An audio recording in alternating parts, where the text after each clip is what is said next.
मनुष्य के जीवन में ऐसे पल बार बार आते हैं जब मन बोझिल हो जाता है।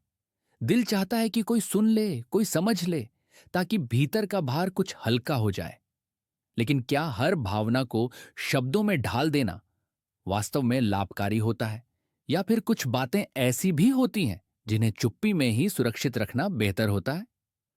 कुरुक्षेत्र की भूमि पर खड़े अर्जुन भी इसी द्वंद्व से गुजर रहे थे।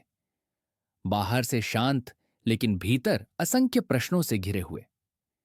श्री कृष्ण ने उनके चेहरे की गंभीरता देखी और स्नेहपूर्वक पूछा, पार्थ, तुम्हारा मन इतना विचलित क्यों है? अर्जुन ने विनम्र स्वर में कहा, माधव, क्या मन की हर बात कह देना उचित है?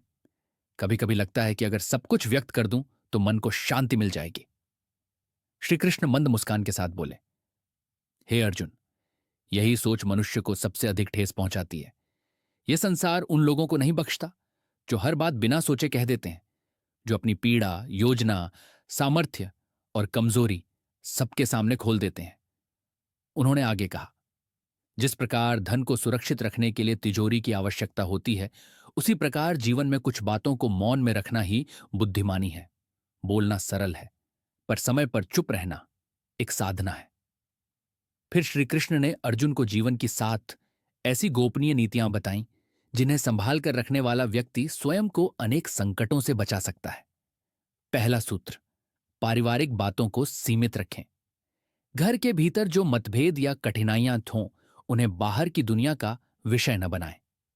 बाहरी लोग समाधान नहीं, बल्कि चर्चा और तुलना करते हैं।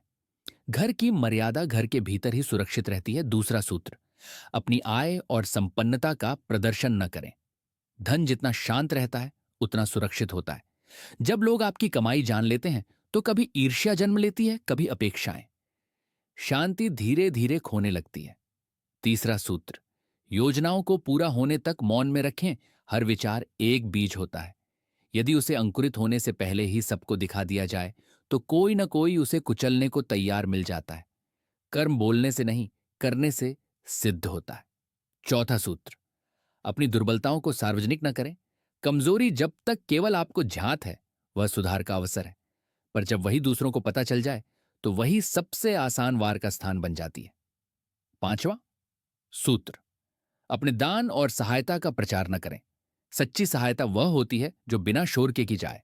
जहां प्रशंसा की इच्छा जुड़ जाए, वहां सेवा अहंकार में बदलने लगती है। मौन में किया गया दान ही सबसे शुद्ध होता है। छठा सूत्र, अपमान और पराजय की कहानियां बार बार न दोहराएं। हर व्यक्ति जीवन में गिरता है, पर जो अपनी ठोकरों को बार बार सुनाता है, वह अनजाने में स्वयं को कमजोर सिद्ध करता है। चुपचाप उठकर आगे बढ़ जाना ही सबसे बड़ा उत्तर है। सातवां सूत्र, अपनी भावनाओं को संयम में रखें। हर किसी के सामने मन खोल देना आत्म सुरक्षा नहीं है। कुछ लोग सहानुभूति नहीं, बल्कि आपकी भावनाओं से आपकी सीमाएं मापते हैं। हर मुस्कान दिखाने के लिए नहीं होती, कुछ मुस्कानें स्वयं को बचाने के लिए होती हैं। अर्जुन ने शांति से सिर झुकाया और कहा, केशव, अब मैं समझ गया हूं। विश्वास और प्रेम महत्वपूर्ण है, लेकिन विवेक उससे भी अधिक आवश्यक है। श्री कृष्ण बोले, हे पार्थ, यही विवेक जीवन का सबसे मजबूत कवच है। जो इसे